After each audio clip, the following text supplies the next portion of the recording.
সুপ্রিয় সপ্তম শ্রেণীর শিক্ষার্থীরা, তোমরা সবাই কেমন আছো?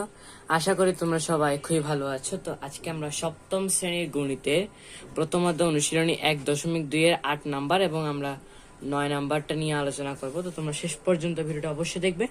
ভিডিওটি শেষে অবশ্যই একটি লাইক দিয়ে যাবে। চলো আমরা শুরু করি। 8 নাম্বার বলেছে আমাদের 2 দশমিক স্থান পর্যন্ত বর্গমূল নির্ণয় করো, অর্থাৎ 2টা দশমিক পর্যন্ত 2 দশমিক স্থান পর্যন্ত তোমাদের দেখাবো। তো ক নাম্বার বলেছে 7কে আমরা এখানে লিখে নিলাম 7 দশমিক দিয়ে তারপর দুই দশমিক পর্যন্ত দিয়ে দিলাম সংখ্যা। এখানে আমরা জোড়া করে নিব, একটা একটা করে জোড়া করাই আছে। এখন আমাদের মেইন সংখ্যা যেটা হচ্ছে 7 নিয়ে 7কে এমন একটা সংখ্যা দ্বারা ভাগ করতে হয় যে সংখ্যা দিয়ে এই 7কে ভাগ করা যায়। তো আমরা জানি 2 দুগুণ হচ্ছে 4, কারণ 3 দিয়ে করতে গেলে 3 3 9, তার মানে 7 থেকে বেশি হয়ে যায়, সেজন্য আমরা 4 দিয়ে করছি।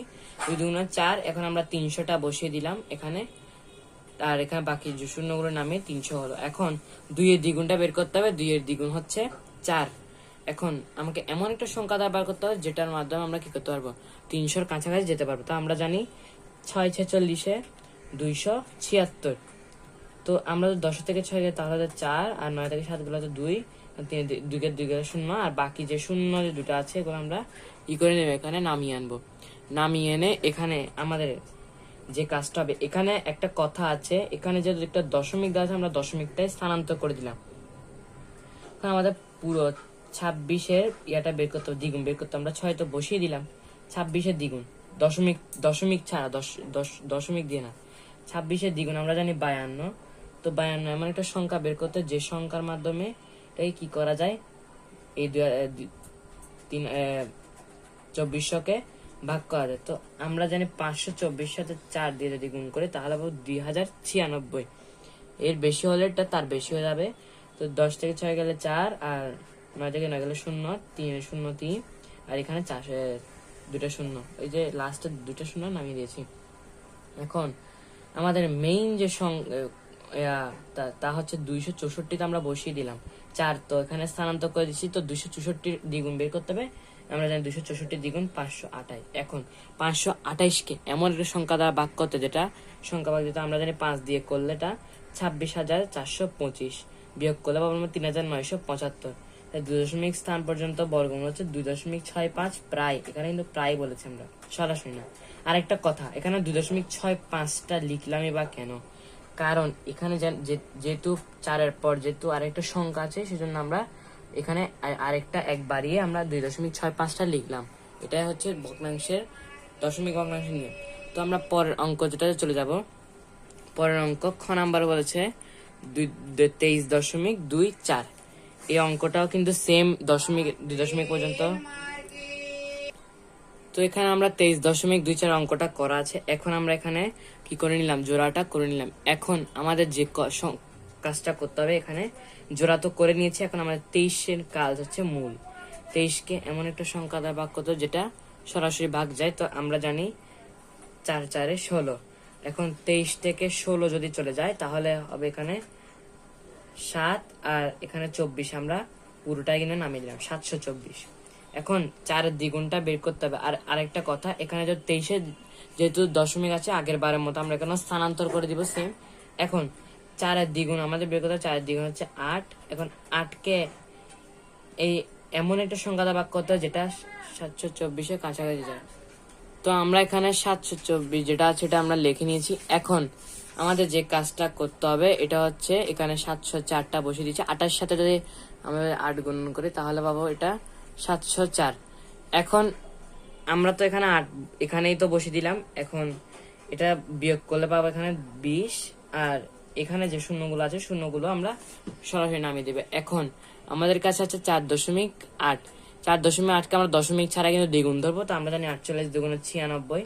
তো 96 এখানে আরেকটা সংখ্যা দিয়ে এটাকে কাছাকাছি ভাগ করতে হবে। তো আমরা জানি 962-কে 2 দ্বারা যদি গুণ করি তাহলে পাবো 1924।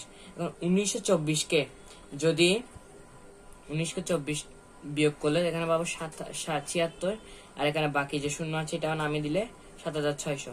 এখন 4.82 আমাদের কিন্তু 3টা সংখ্যা চাই, যেমন আমরা 482 সংখ্যাটা বের করব 964। এখন আমরা চাইলেও কিন্তু এটা ভাগ করতে পারি, কারণ 964 দিয়ে যদি আমরা যদি একটা অঙ্ক যদি ভাগ করতে চাই বা 2 বা 3, তাহলে কিন্তু এই অঙ্কটা কিন্তু বেশি হয়ে যাবে। সেই জন্য আমরা এখানে শূন্য দিয়েই কাজটা সেরেছি। 7600 আর শূন্যটা এ করে দিয়েছি। তো 2 স্থান পর্যন্ত বর্গমূল 4.82 প্রায়। তো এখানে আমরা শূন্যটা দিলাম না কেন, কারণ শূন্য দিইনি, কারণ এখানে দশমিকের পরে শূন্যর কোনো কি নেই, শূন্য না দিলেও চলবে। তো পরের অঙ্কে চলে যাব। পরের অঙ্ক গ নাম্বারে বলেছে 0.036। সংখ্যাটা আমরা একটু সংখ্যার সমাধানটা একটু আমরা দেখে নিব। তো আমরা এখানে কিন্তু সংখ্যাটা লিখে নিলাম 0.036। এখানে 2 দশমিক পর্যন্ত কি দিয়ে দিচ্ছি, আমরা সংখ্যাটা দিয়ে দিচ্ছি। এখন আমাদের যে কাজটা করতে হবে সেটা হচ্ছে আমাদের জোড়া করতে হবে। তো এখানে 0.0, এখানে 0 যেটা আছে এটা আমাদের আগে ভাগে কি করে দিতে হবে, স্থানান্তর করে দিতে হবে 0 এখন এই 0.3, এই যে 0.3 এটাকে এমন একটা সংখ্যা দ্বারা ভাগ করতে যেটা ভাগ যায়। আমরা জানি এককে 1, 3 থেকে 1 গেলে আমরা জানি 2, আর 0 এমনিও কোনো না লিখলেও চলবে। তো এখানে আমরা 60টা বরাবর নিচে নামিয়ে দেবো, 260 হয়ে যায়। এখন 1-এর দ্বিগুণ বের করতে হবে আমাদের, শূন্যটা না দিলেও চলবে, 1-এর দ্বিগুণ বের করতে হবে, 1-এর দ্বিগুণ হচ্ছে 2। এখন আমাদের এই এমন একটা সংখ্যা বের করতে হবে যার মাধ্যমে এই সংখ্যাটা ভাগ যায়। তো আমরা জানি 28কে যদি 8 দ্বারা গুণ করি তাহলে পাবো আমরা 224। তো এখন যে কাজটা করতে হবে আমরা বিয়োগ করে দিব সরাসরি 36, এখানে যে শূন্যটা আছে শূন্যটা ইয়া করে দিব। এখন এখানে যদি আমরা 8 স্থানান্তর করেছি আমরা, তো আমরা এখানে যেহেতু শূন্য বসিয়ে দিয়েছি, এখন আমাদের 18, এই যে 18 যেটা আছে এটার মান বের করতে হবে। 18 হচ্ছে 36, মানে এমন একটা সংখ্যা বের করতে যে সংখ্যার মাধ্যমে এটা কাছাকাছি ভাব সরাসরি ভাগ যেতে পারে। তো আমরা জানি 369কে 9 দিয়ে ভাগ করলে আমরা পাবো যে এখানে 3321। এখন এটাকে যদি আমরা বিয়োগ করি তাহলে পাবো আমরা 279।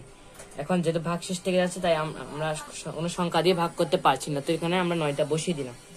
এখন এখানে 2 দশমিক স্থান পর্যন্ত বর্গমূল হচ্ছে 0.19 প্রায়। এটাও কিন্তু সেম, এখানে যেহেতু 8 আছে, 8-এর পর যেটা একটা সংখ্যা আছে তাই 8কে আমরা 1 কি করে দিলাম, যোগ করে দিলাম, তাই আমরা এটা কি পেলাম